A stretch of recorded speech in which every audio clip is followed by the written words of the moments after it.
kita ketahui bersama bahwa hari ini tanggal 26 Desember adalah hari bertepatan dengan 18 tahun peristiwa gempa dan tsunami Aceh yang merenggut ratusan ribu korban jiwa. Pemerintah Aceh bersama masyarakat menggelar peringatan 18 tahun tsunami Aceh. Informasi selengkapnya kita bergabung dengan Al-Hadi Habibi langsung dari Aceh Besar. Al-Hadi. Ya, PHD. Ya, Al-Hadi, bagaimana sejauh ini jalannya peringatan 18 tahun tsunami Aceh yang dilaksanakan hari ini? Apakah hanya kegiatan seremonial saja atau seperti apa menurut pengamatan Anda sejak pagi tadi, Al-Hadi? Ya, secara rutin memang pemerintah di Aceh termasuk juga bersama dengan masyarakat setiap 26 Desember ini selalu memperingati tragedi tsunami yang memang meluluhlantahkan Aceh pada 18 tahun silam atau pada 26 Desember 2004. Hanya saja memang yang membedakan peringatan tahun ini dengan tahun-tahun sebelumnya hanya tempat saja begitu ya. Karena tahun ini untuk kali pertama ini digelar di kuburan masal tsunami yang ada di Siron, Kecamatan Ingin Jaya, Kabupaten Aceh Besar. Pemilihan lokasi di Siron ini dipilih karena memang selain akan seperti biasa menggelar zikir dan juga doa bersama kepada para syuhada ataupun juga korban tsunami, tapi selain itu juga sekaligus dilakukan ziarah yang memang berada persis di lokasi acara di kuburan masal Siron, di mana memang di kuburan masal Siron ini sendiri ada sekitar 46.000 warga korban tsunami, baik itu yang berasal dari Kota Banda Aceh maupun juga Aceh Besar, ini dikebumikan di kuburan masal Siron ini. Karena itu memang kuburan masal Siron ini setiap peringatan tsunami ataupun juga pada saat menjelang momen seperti mau memasuki Ramadan ataupun juga mau masuk Idul Fitri ataupun juga Hari Raya Idul Adha, ini selalu menjadi tradisi bagi masyarakat Aceh untuk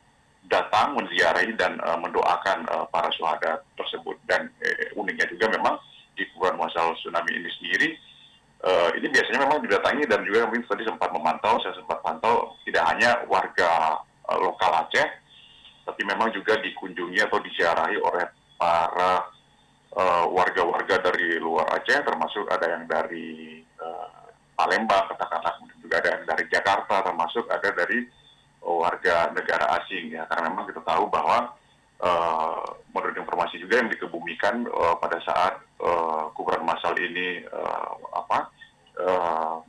dilakukannya pemakaman secara massal.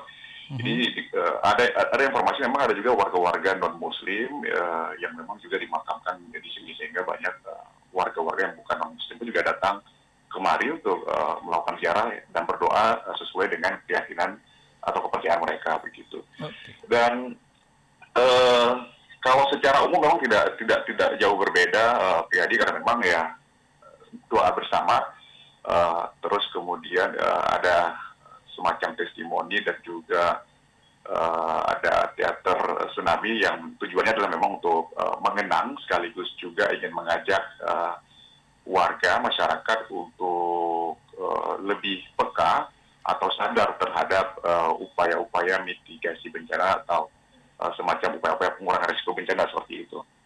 Baik, apa yang kemudian menjadi pembeda dari peringatan tsunami Aceh di tahun ini dengan yang sebelum-sebelumnya?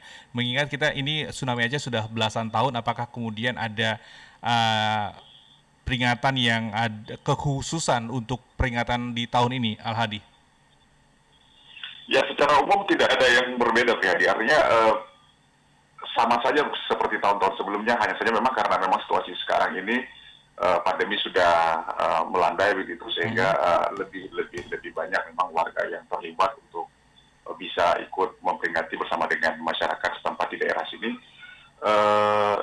Cuma yang kalau saya melihatnya lebih banyak seremonialnya begitu, karena substansi dari perayaan ini kan semestinya menjadi refleksi begitu ya, bahwa tragedi tsunami ini seharusnya ini kan menjadi pembelajaran bagi kita bagaimana sebetulnya ketika datangnya bencana lagi kita korban jiwa maupun juga kerugian material atau harta benda ini kan bisa dikurangi begitu, bisa diminimalisir gitu ya. Tapi upaya-upaya semacam itu kalau saya perhatikan secara selaku juga masyarakat Aceh ini sepertinya makin berkurang gitu. Justru bukan makin meningkat, makin turun. Jadi setelah 18 tahun tsunami, upaya-upaya pengurangan resiko bencana ini di Aceh kelihatannya justru semakin mundur. Ini terlihat misalnya kalau dari pantauan saya beberapa fasilitas mitigasi bencana yang memang sudah dibangun waktu masa rehab rekon, baik itu oleh lembaga donor dari masyarakat internasional.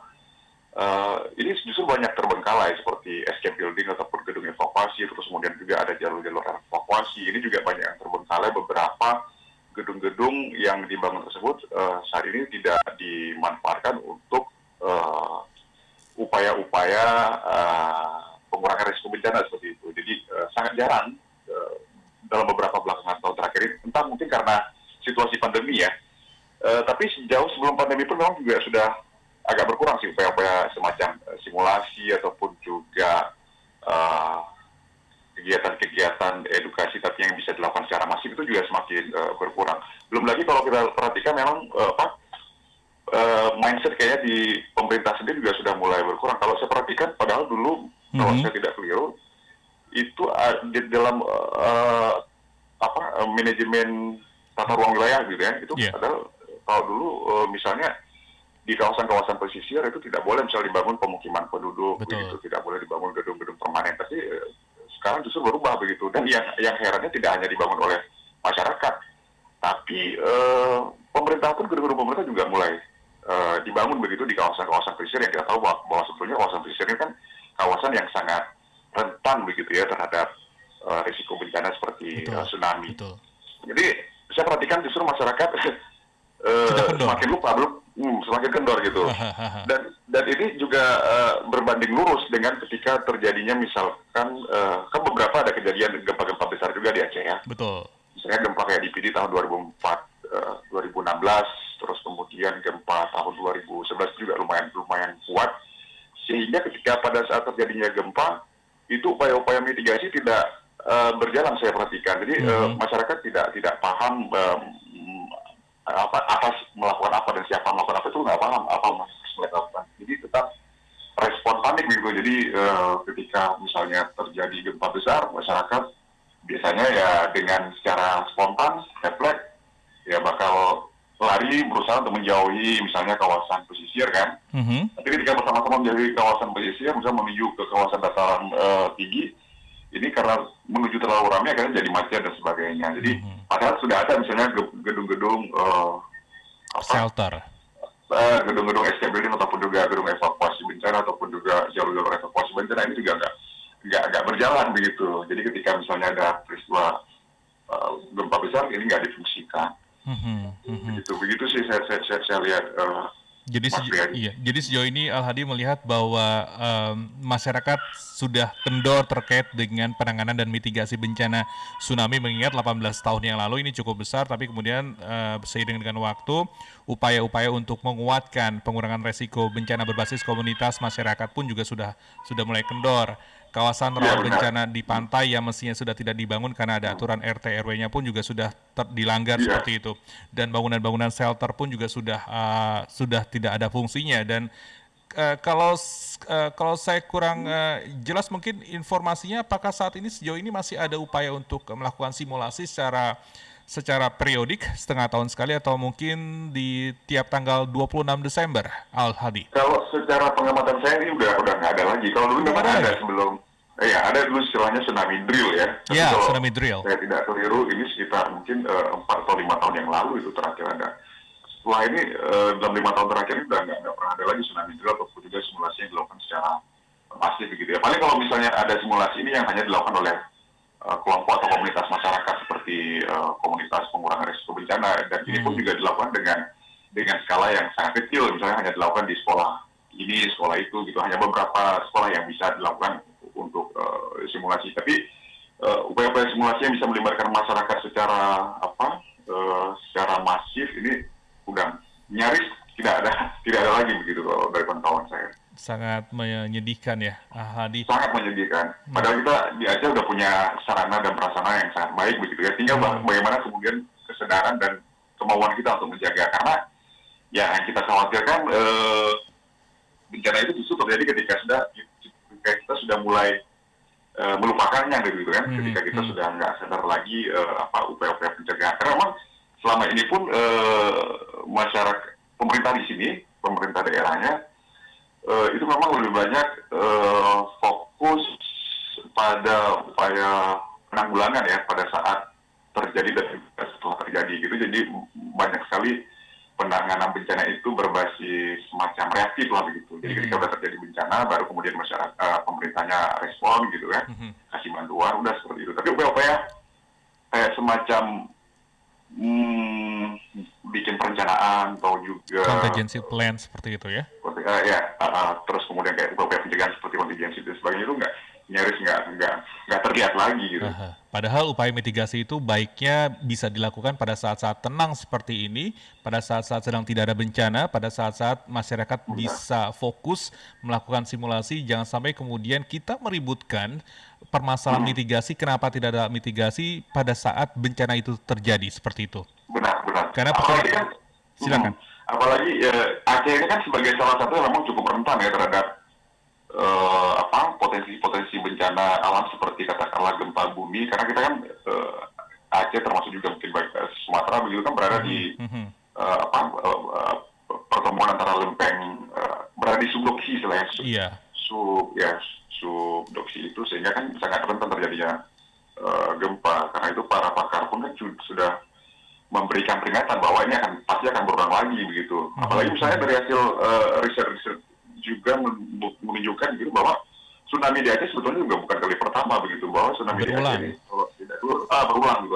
Kalau dari hasil riset yang dilakukan oleh para akademi dari Universitas Syapolan, ada sekitar 11 kali sudah tsunami di Aceh, di mana yang terakhir itu di Pulau Simelu, Kabupaten Simelu, itu pada tahun 1907.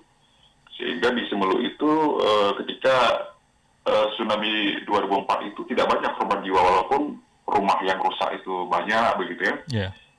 Tapi yang meninggal dunia kalau saya nggak keliru mungkin sekitar 6 orang. Itu pun katanya meninggal juga karena bukan secara langsung kena hantam akibat gempa ataupun juga tsunami, tapi karena serangan jantung, stroke dan sebagainya begitu. Oke.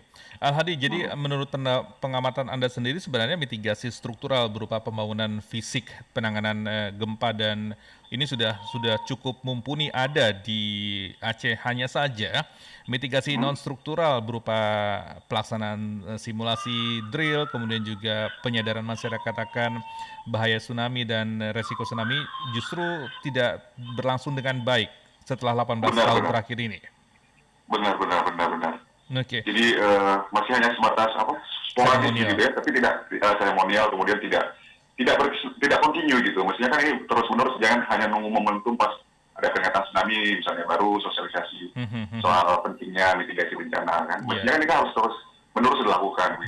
Betul. Karena kita cenderung lebih meributkan mitigasi pada saat bencana itu terjadi. Padahal alam sendiri sudah memberikan waktu buat kita pada saat tidak ada bencana saat ini, pada saat kondisi tenang seperti ini, maka bisa dimanfaatkan oleh masyarakat untuk bisa belajar mitigasi, untuk bisa kemudian membuat intuiting bertahan hidupnya jauh lebih tajam, karena pada akhirnya mitigasi itu kan bukan sesuatu yang bisa diperoleh dengan cepat hasilnya, tapi merupakan investasi seperti itu kan. Benar. Betul. Al-Hadi, sebagai masyarakat Aceh sendiri, kalau boleh Al-Hadi bisa berbagi kepada kami, pendengar MG Radio di Suara Plus 62, apa yang terjadi Al-Hadi pada 18 tahun lalu di diri Al-Hadi sendiri? Ya, saya juga sebetulnya juga orang yang mengalami tragedi gempa dan juga tsunami secara langsung ya. Kalau Al-Hadi tidak berkeberatan bisa berbagi kepada kami dan apa yang bisa kami petik pengalaman yang mungkin bisa menjadi pembelajaran buat pendengar dan juga buat masyarakat Indonesia.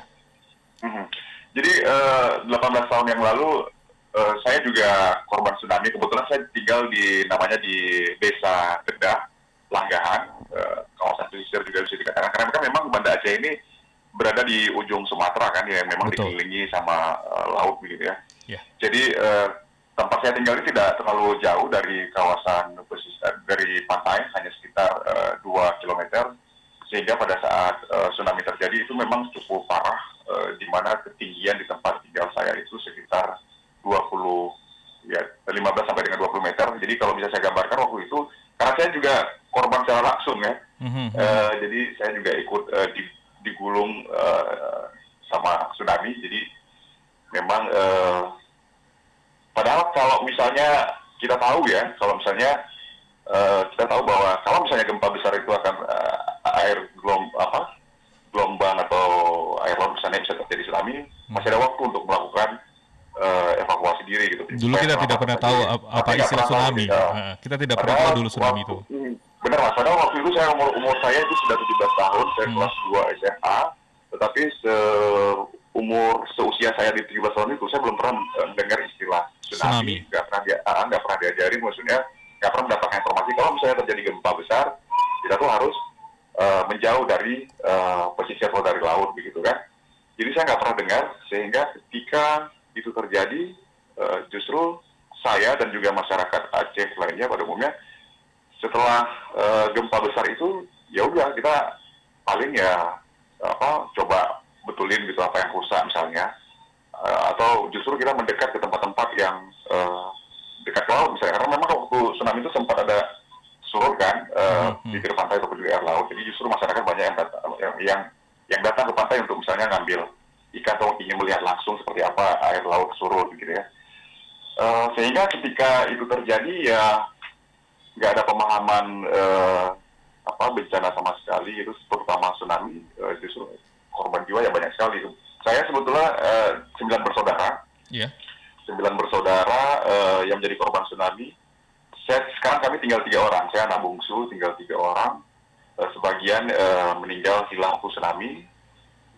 Kabarnya juga nggak tahu, udah berusaha untuk cari kemana-kemana juga, karena nggak bisa kita kenali lagi ya. Jadi ketika ada upaya untuk mengumpulkan jenazah, cari nggak tanda lagi, karena memang ya kondisi jenazah banyak juga yang sudah ini kan.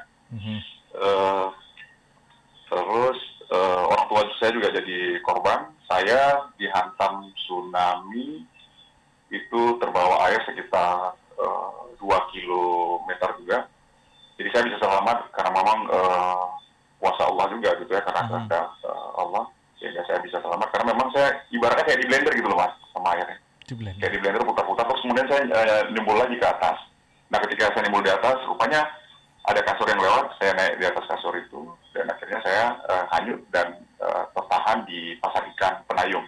Sekarang pasar ikan itu udah nggak ada lagi gitu ya, udah direlokasi di pasar ikan Penayung itu ya. Pada saat saya tertahan di situ, persis di sungai Krong Aceh itu banyak sekali memang masyarakat lain yang jadi korban, yang terjepit begitu ya dan sebagainya. Jadi mau saya katakan bahwa adalah mungkin ya kalau misalnya kami tahu gitu, terutama saya pribadi, saya tahu kalau misalnya gempa besar itu, kalau udah gempa besar itu pasti sangat berpotensi terjadinya tsunami. Mungkin ada waktu yang cukup untuk mengevakuasi diri gitu ya, untuk usaha menyelamatkan diri. Karena rentang waktu pada saat setelah gempa dan ini, kalau saya tidak salah itu ada sekitar 20 sampai dengan 30 menit gitu. Jadi ini karena nggak tahu sama sekali, akhirnya justru usaha kayak abang saya yang sebelumnya dia berada di kawasan yang nggak kena tsunami. Justru ketika setelah gempa, justru dia pulang ke rumah gitu, karena khawatir dengan orang tua kami, yang akhirnya dia jadi korban gitu. Padahal kalau misalnya mungkin dia tahu, dia nggak akan mengurungkannya dulu gitu kan. Tapi karena nggak punya pemahaman literasi kebencanaan yang memadai, sehingga ya terjadinya seperti itu. Beda sekarang mungkin Al-Hadi. Kalau sekarang pemahaman Al-Hadi sendiri sebagai seorang jurnalis dan juga sebagai penyintas mungkin bisa lebih banyak berkontribusi terhadap edukasi masyarakat sekitar, terutama di pesisir pantai terkait dengan tsunami, bagaimana harus melakukan simulasi, bertahan hidup, dan hal-hal lain mungkin yang bisa Al-Hadi lakukan dengan remaja-remaja Aceh kebanyakan selama masa tenang seperti ini, tidak ada bencana seperti ini. Ya bersyukurnya saya itulah, karena posisi saya sebagai jurnalis memang mempunyai mempunyai keleluasaan ya, mempunyai posisi yang strategis yang bisa menyebarluaskan soal pentingnya upaya-upaya mitigasi bencana. Jadi memang tapi ya lagi-lagi artinya nggak cukup 1-2 orang ya, memang harus ada keterlibatan secara multi pihak gitu, secara pentahelik gitu. Nah kalau saya sendiri memang selama ini, terutama kalau di tempat saya bekerja di Metro TV, kita memang di